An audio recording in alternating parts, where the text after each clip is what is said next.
Welcome to English Moja. আসসালামু আলাইকুম ওয়া রাহমাতুল্লাহ। তোমরা কেমন আছো সবাই? আশা করি অনেক ভালো আছো আর সম্ভবত ইংলিশ মজার সঙ্গে আছো।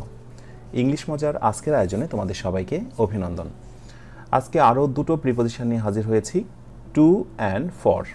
প্রিপোজিশনে আলোচনা চলছে, এক এক করে আমি সবগুলো ক্লাস দিয়ে দেবো ইনশাআল্লাহ। আর তার প্লেলিস্টও রয়েছে, প্লেলিস্টটা আমি ডান পাশে দেখো শেয়ার করলাম, সেখান থেকে তোমরা যতগুলো ক্লাস রয়েছে প্রিপোজিশনের উপরে আমি নেব সবগুলো সেখান থেকে পেয়ে যাবে। আমি এর আগে একটি ক্লাস নিয়েছি, সেটারও লিঙ্ক আমি এখানে দিলাম। আজকে এটি টু এবং ফর, এটি ক্লাস শেষ হলে সেটারও আমি আবার সেটা আপলোড করে দেব ওই প্লেলিস্টেই। ওয়েল, এভাবে করে আমি সমস্ত প্রিপোজিশনগুলো ক্লাস নেব এবং সেই প্লেলিস্টে রেখে দেব। টু এবং ফর নিয়ে প্রায়শই কনফিউশন হয়, অনেকের মনে হচ্ছে যে টু আর ফর নিয়ে এই কী সমস্যা, টু মানে কোনো দিকে আর ফর মানে তো জন্য। ইউ আর রাইট, অবশ্যই তুমি সঠিক আছো।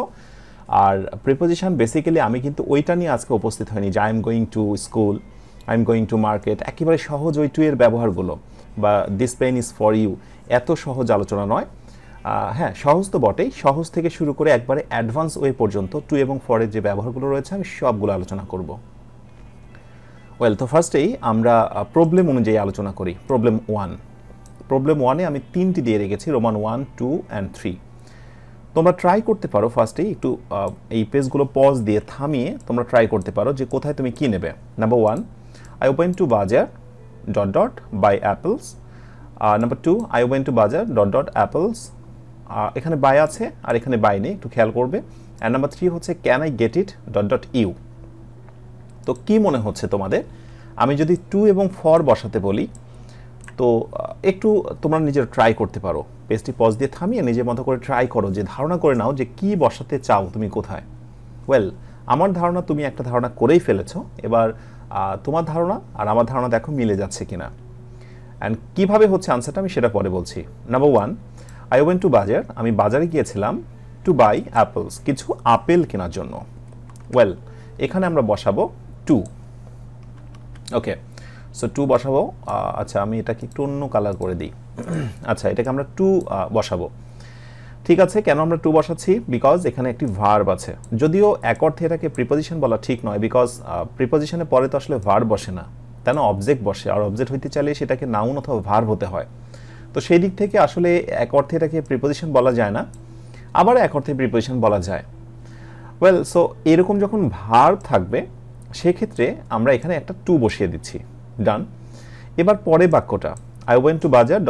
অ্যাপলস, এইবার তুমি কি বসাবে? টু বসাতে পারবে? নো, এইবার কিন্তু কারণ বোঝানোর জন্য তোমাকে ফর ইউজ করতে হবে। আমি বাজারে গিয়েছিলাম আপেলের জন্য, বাজারে গিয়েছিলাম আপেল কেনার জন্য, বেসিক্যালি অর্থটা এরকমই হবে, কিন্তু এখানে তোমাকে ফর দিতে হবে। সো বেসিক যে ভিউটা সেটা হলো, বাই থাকলে সেখানে আমরা একটা টু নিয়ে নেব, আর যদি সরি বাই বলা ঠিক হবে না, যদি কোনো ভার্ব থাকে তাহলে আমরা টু নিয়ে নেব, আর যদি কোনো ভার্ব না থেকে সরাসরি নাউন থাকে তাহলে সেখানে ফর নেব।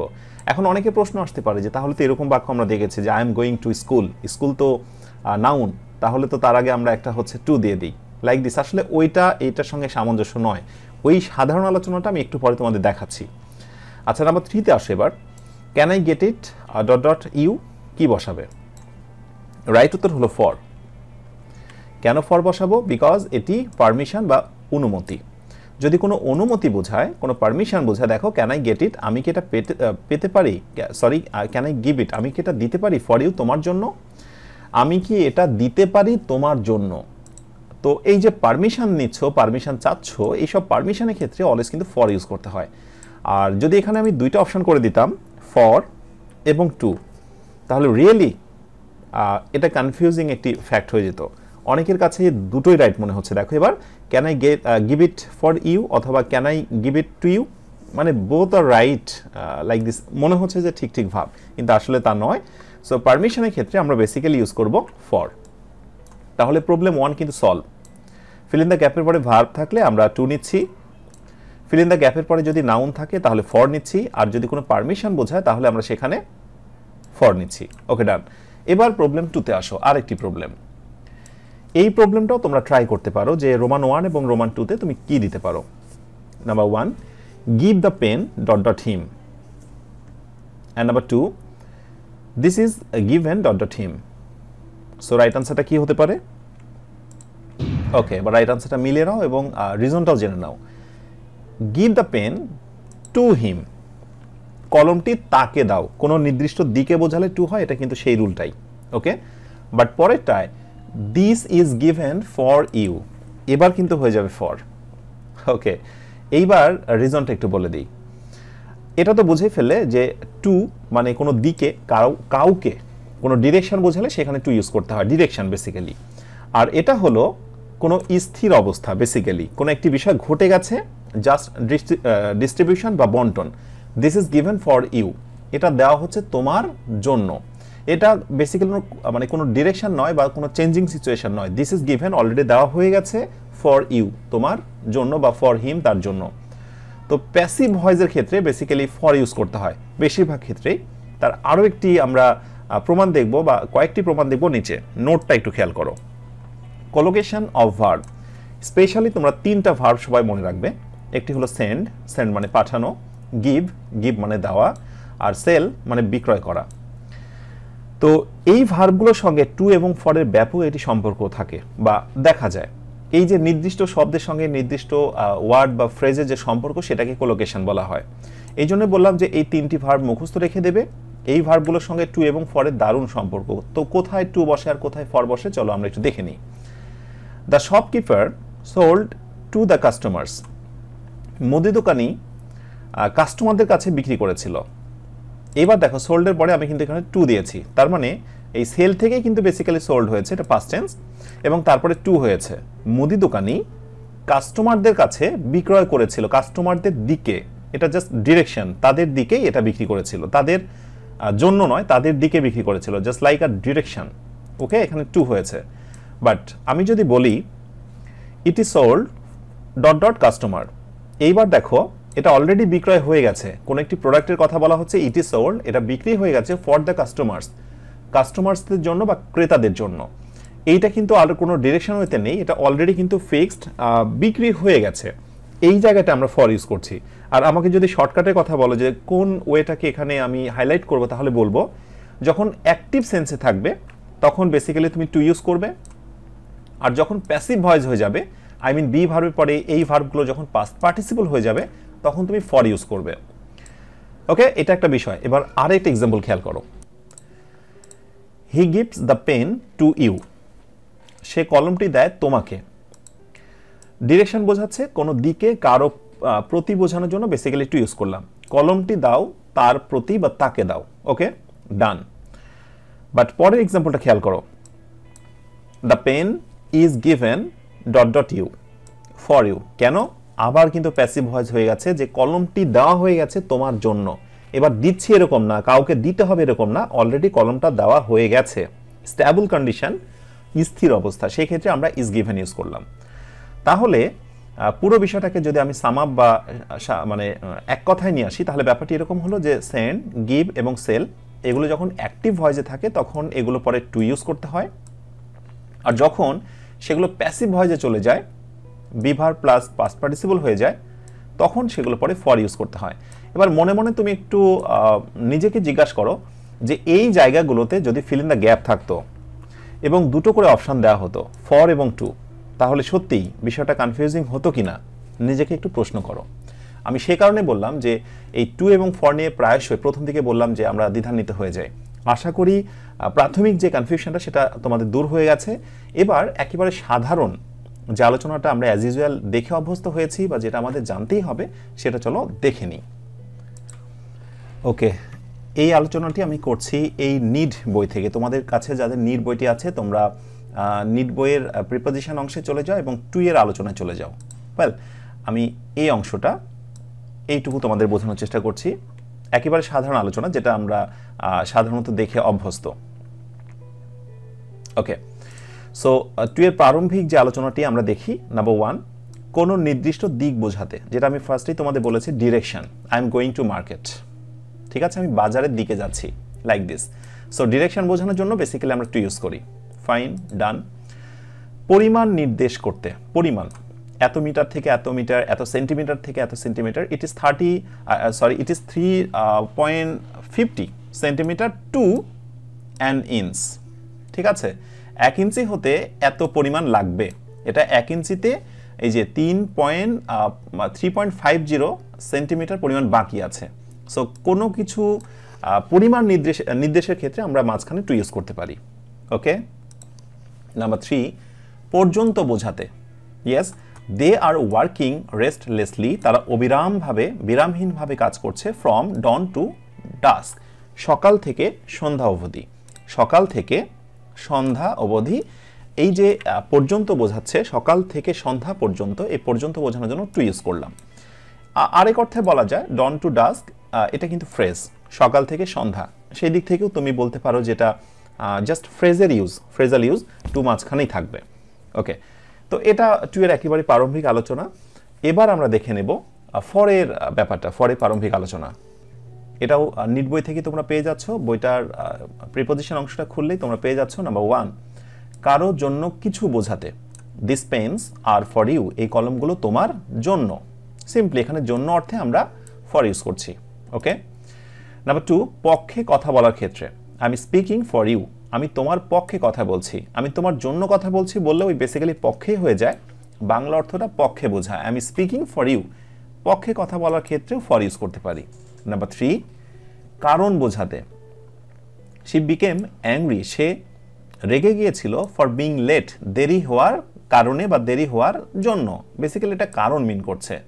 ওকে, উদ্দেশ্য বোঝাতে। He tried a lot for upgrading his condition, সে অনেক চেষ্টা করেছিল তার অবস্থার উন্নয়নের উদ্দেশ্যে। ঠিক আছে, অবস্থার উন্নয়ন করতে চায়, এই উদ্দেশ্যে সে অনেক চেষ্টা করেছিল। এখানে উদ্দেশ্য বোঝানোর জন্য ফর ইউজ করা হলো। অনেক সময় এরকম হয় যে উদ্দেশ্য বোঝাতে টুও ইউজ করা যেতে পারে, বাট সামটাইমস এই সমস্যাটাই প্রকট আকার ধারণ করে যে টু না হয় ফর হয় বা ফর না হয় টু হয় এটসেট্রা। এই জন্য আমি ব্যাপারটা ক্লিয়ার করার চেষ্টা করছি। উদ্দেশ্য বোঝাতে বেসিক্যালি এখানে ফর ইউজ হলো। ওকে, এরপরে আরেকটু রয়েছে, আরেকটু পরে পেজে দেখে নিই আমরা। আচ্ছা, বিনিময় বোঝাতেও টু ইউজ করতে হয়। টেক দিস মিল ফর 50 টাকা, 50 টাকার বিনিময়ে এই খাবারটি নাও।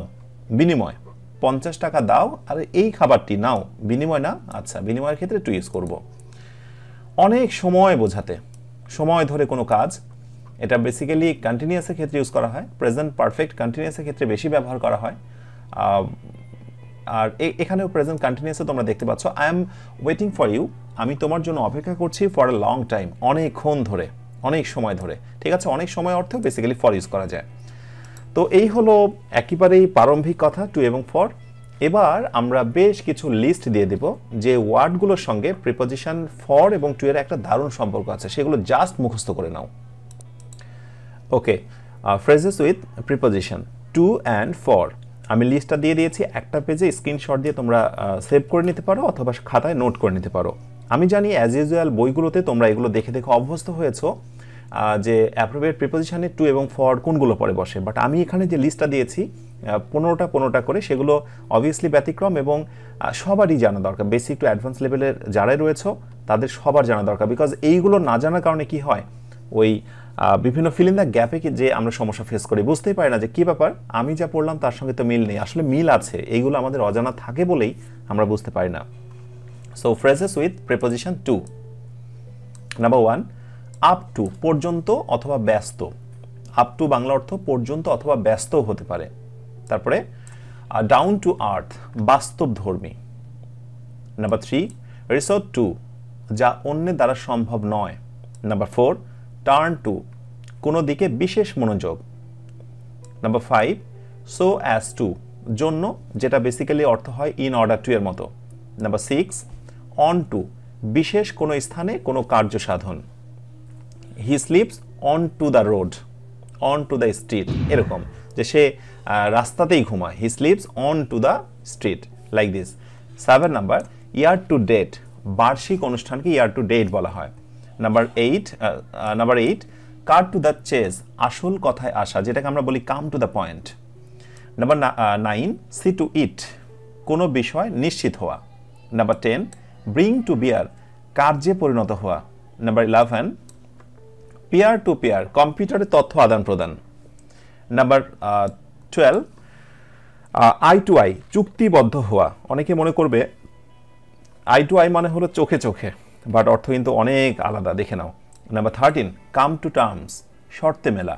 Number 14 from stand to stand, জাহাজের সামনে থেকে একবারে পেছনের দিকে কোনো কিছু। নাম্বার 15 হট টু ট্রট, কোনো কাজে যুক্ত হওয়ার পূর্ণ আগ্রহ। জাস্ট মুখস্থ করে ফেলতে হবে, এখানে কিন্তু আমি একবারে সাধারণ আলোচনাগুলো দিলাম না, ওইগুলো তোমরা দেখে দেখে অভ্যস্ত। Devoted to, according to, in order to, আমি একেবারে সিম্পলগুলো দিলাম না, ওগুলো তোমরা যে কোনো বইয়ে যে কোনো জায়গাতে পেয়ে যাবে, এগুলো একটু মুখস্থ করে নেবে। এরপরে phrases with preposition for. Number 1 make for, কোনো কিছুর কারণ ঘটা। নাম্বার 2 লুক আউট ফর, কোনো কিছুর জন্য কাউকে খোঁজা। নাম্বার 3 হ্যান্ড ফর, বিশেষ দক্ষতা। নাম্বার 4 ফর নাও, এখন অবধি। নাম্বার 5 টেক ফর, মনে রাখা। নাম্বার 6 ভাউস ফর, ভালো বলে মন্তব্য করা। নাম্বার 7 হর্সেস ফর কোর্সেস, ভিন্ন মানুষের ভিন্ন অবস্থান। Number 8 for good for ever, চিরতরে, এটা মেবি তোমরা দেখেছো, দেখে দেখে অভ্যস্ত। নাম্বার 9 অপ্ট ফর, কোনো কিছুর পরিবর্তে অন্যটা। নাম্বার 10 হোয়াট ফর, কঠোর তিরস্কার। নাম্বার 11 ওর্স ফর ওয়ার, ব্যবহারের সময়। নাম্বার 12 কাম ইন ফর, প্রধান বলে বিবেচ্য। নাম্বার 13 ভ্যালু ফর মানি, ভালো দামে কোনো কিছু বিক্রি। Number 14 for the time being, অস্থায়ীভাবে। নাম্বার 15 ওয়ার্ড ফর ওয়ার্ড, একই শব্দ। আমি এটা প্রচুর পরিমাণে আসতে দেখেছি, বিভিন্ন কম্পিটিটিভ এক্সামগুলোতে এটা আসে, ওয়ার্ড ফর ওয়ার্ড। ওয়েল, তো এগুলো জাস্ট মুখস্থ করে নাও। অ্যান্ড ফাইনালি সব শেষে যে কথাটি বলবো, নিট বই, যে বইটার অ্যাড তোমরা দেখে ফেলেছো, বেসিক টু অ্যাডভান্স লার্নার সবার জন্য বইটি খুবই কাজে দেবে। সংগ্রহে রাখো, পড়তে শুরু করো, প্রবলেম হলে আমাকে জানাও। আজকে এই পর্যন্তই, পরবর্তী লেসনে তোমাদের সবার সঙ্গে কথা হবে এই প্রত্যাশা শেষ করছি। তোমরা সবাই নিজেরা ভালো থেকো আর অন্যকে ভালো রেখো। আসসালামু আলাইকুম ওয়া রাহমাতুল্লাহ।